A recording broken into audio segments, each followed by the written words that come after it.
anime fans, I'm Corey from Super Kami Guru 9000, and welcome to my review of the final episode of JoJo's Bizarre Adventure, Stardust Crusaders. The final episode of the series was a badass, bare-knuckle beatdown of an episode that you should definitely check out if you consider yourself a fan of the franchise. The final episode of the series was all about Jotaro versus Dio, and it does not disappoint. It is so freaking awesome! Flying around, crashing through buildings, stopping time, blood exploding out of everywhere, vampires, all types of cool stuff. The final episode of the series was really great. What I will say is, if you haven't seen the final episode, do not watch this review if you don't want to be spoiled by anything, because I'm going to be talking about all of the major elements of the entire Stardust Crusaders series, including everything that happened in the final episode. So, first things first, I'm really excited about this one aspect of the final episode. Joestar will live! That's right, my friends, the old adventurer is going to fight another day. And I didn't see this coming, because in the last couple episodes, so many bad things have been happening to Joseph. You know, being attacked by vampires wasn't enough, but he had a knife shoved into his chest, then he had all of his blood sucked by Dio, which turned Dio into this ridiculously overpowered Super Saiyan-esque vampire, and I pretty much figured that was it, especially when his ghost comes out and starts talking to Jotaro, very similar to what we saw from Iggy and Abdul. But you can tell, as the actual episode is going on, they do not give a death card for Joseph. They don't let the viewer know that he is officially passed on. This is your first clue to let you know that Joseph is going to live. At the very end of the episode, after Dio is defeated, Jotaro has this crazy plan where he gets the scientists and doctors from the Speedwagon Foundation to take Dio's blood that he took from Joseph and to transfuse it back into Joseph's body. This somehow ends up working, and I originally thought that this was a really bad idea because it somehow might actually turn Joseph into a vampire. And at first it seems like it's totally going that way. As soon as he gets the blood, his eyes turn red, he has this weird purple aura around him, and he starts to claim that Dio has returned thanks to Jotaro actually putting the blood in that body. But this is actually all just a real sick and cruel joke on Joseph's part, yet again just proving that even after coming back from the dead, he's still something of a joker. The rest of the episode, though, is all about the battle between Jotaro and Dio, and it is badass and manly, my friends. Lots of fantastic hand-to-hand combat, and I love the fact that they are just crashing through walls, flying through the city, doing really ridiculous, over-the-top, crazy things. My favorite scene from this week's episode by far was when Dio actually picked up this massive steamroller and slammed it right down on top of Jotaro, and then both Jotaro and Dio end up having this game of punch, tug, and war where they're trying to punch it all at the same time with the mudas and the auras, and it all leads to the big final confrontation between the two, where we get to learn that Jotaro and Star Platinum have a brand new ability. Just like the world, they can stop time. They can't stop time as long as Dio can, but Jotaro's been waiting for his opportunity to have one big final attack, and as soon as Dio decides to go back to regular time, that's when he uses his abilities, and that's when he just wails on him! As soon as time returns, Star Platinum ends up kicking the world in the legs, which caused Dio's legs to completely snap and break, blood's exploding all over the place, and that's when Dio has this one final desperate chance to try and attack him, and it doesn't work, because Dio actually is defeated with one single badass punch from Star Platinum, which causes his entire body to shatter and explode. His arms and his legs just explode off his body, all this dark vampiric energy just coming out, and boom! Dio is defeated. He even has his very own Dio is utterly defeated. He is dead. They then decide to take out the remains of his body to the desert so that when the sun comes out, it burns it completely. Thus, the most pompous vampire of all time has been defeated. Dio in this week's episode was absolutely insane. Even though it was Jotaro who won at the very end of the day, for most of the episode, Dio was just running a train over Jotaro. There were a lot of scenes where he was punching him, breaking bones, sending him flying through buildings. There's even this one scene where he gets this brand new power thanks to the blood of Joseph Joestar, where he starts like scratching and ripping at the skin on his face, which instantly heals because he's a vampire. It just shows how freaking crazy he really is. That combined with his brand new look and the color changes that they do for the show to add a little bit of a stylistic change is great. because his hair color changes to this like weird dark purple, his lips become bright green and really nasty looking. It just really adds a lot of atmosphere to the final battle of this week's episode, which, like I said, was just incredibly hard-hitting and awesome. The overall setting is amazing. This was just a really memorable final battle.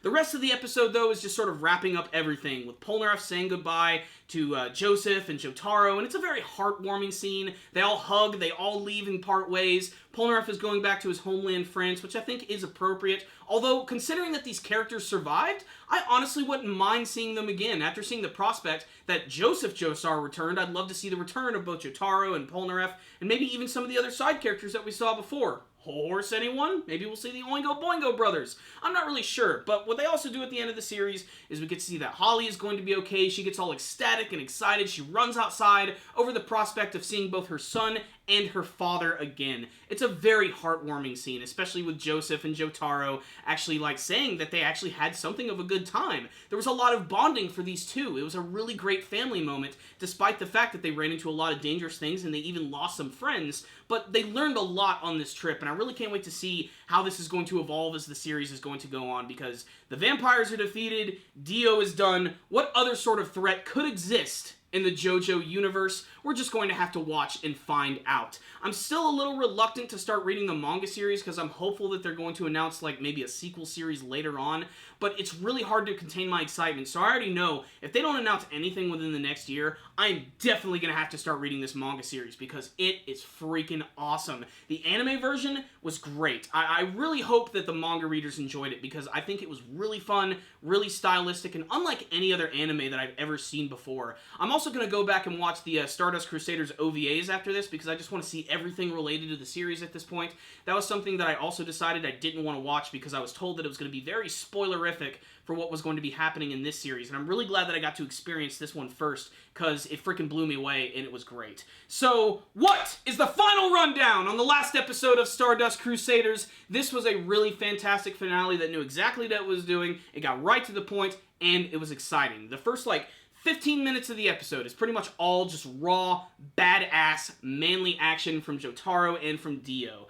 The favorite thing for me about this week's episode was really just the production value, you know, not just the animation and the hard-hitting big attacks, but just the artwork side of things. There were so many scenes of Dio and his menacing eyes and his smile and his creepiness, and it worked really well in adding a lot of atmosphere to this week's episode. Also, it was just a massive surprise seeing that Star Platinum actually had the ability to stop time. I knew from that moment on that Dio was pretty much screwed, and I mean, he definitely didn't get out of it, you know, with any scratches. That final attack where he punches him in the leg and then all of a sudden you see the cracks of energy working their way up the world's body, and then suddenly you see that it's completely splitting Dio in half. It looks really creepy, and they could have completely censored this scene and made it just a big black splotch, but instead we actually got to see a lot of blood and explosions, and it was crazy and it was awesome. If anything, I just wish we could have seen more fighting. I would have loved to see this go on for at least another episode. What I will say is this was beyond satisfying, and I was really glad to see Jotaro finally go up against Dio. That was a confrontation that, for me anyway,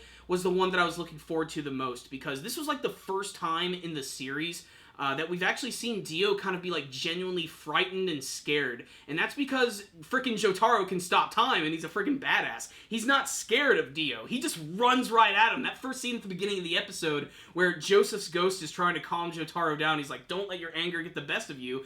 Jotaro doesn't listen to that at all. He's just like, how can I not be angry with all of my friends being killed? My grandfather just had his blood sucked right in front of me. I'm pissed off right now, and I'm gonna destroy that vampire by freaking blasting him and ripping him in half. Just, so freaking awesome. There are also just a lot of great cultural moments. I loved the very awkward, reference to Weird Al Yankovic. That was very strange. That was during the scene where Joseph decided he was going to try and trick his grandson into thinking that he had become Dio. And he actually asks him all of these random questions about actors and music. And he was giving his whole history about when he was born and everything. It was a nice scene to add because everything before was just so intense.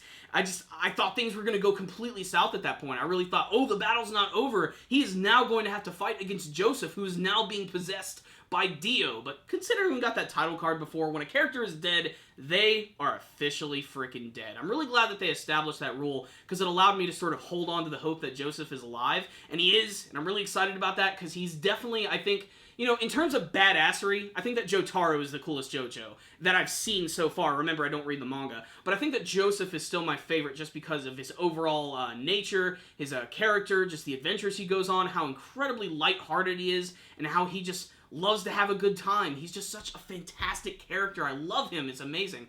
You know, the whole series just worked. It was just fun. It's one of those series where, like, every week I was really genuinely excited to sit down in front of the computer, watch the show, and just get excited. Because nearly every single episode, especially from the first half of Stardust Crusaders, every week offered something new. You know, the group would run into a new enemy with a completely new power, something that's always really crazy, and they traveled all over the world doing it. You know, there's a lot you can actually learn from this series, which I think is pretty awesome. But overall, just the creativity and the action and the amazing characters is what really made this one right here. This was an amazing trip across the world, which featured some great animation, great characters. Just, this series is awesome. I'm just rambling at this point. What I will say is the finale did a really good job in wrapping up the final battle between Jotaro and Dio. It was really exciting. It had some great action scenes. They wrapped up everything in the series nicely. My only negative complaint is that unlike the first series, we don't get a teaser for the possibility of another version.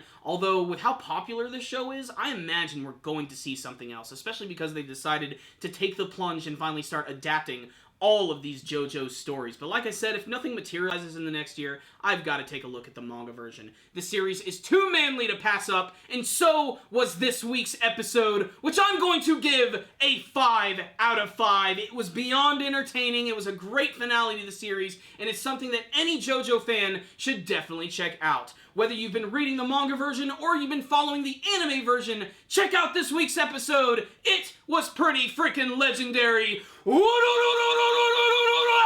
So I loved the final episode of Stardust Crusaders, but what about you guys? Did you watch this week's episode? What did you think of the final battle between Jotaro and Dio? What was your favorite moments from Stardust Crusaders? Do you have a favorite character, a favorite hero, a villain, an action scene? What do you hope to see from the future of the franchise? Please tell me in the comment section below. Thank you guys for watching my review. Make sure to like it, share it with all of your friends, and make sure to subscribe to the channel. That way you can see all of our latest anime and manga reviews. If you want to see any of my previous reviews of the Stardust Crusaders anime series, there will be a playlist on our channel, so make sure to check it out.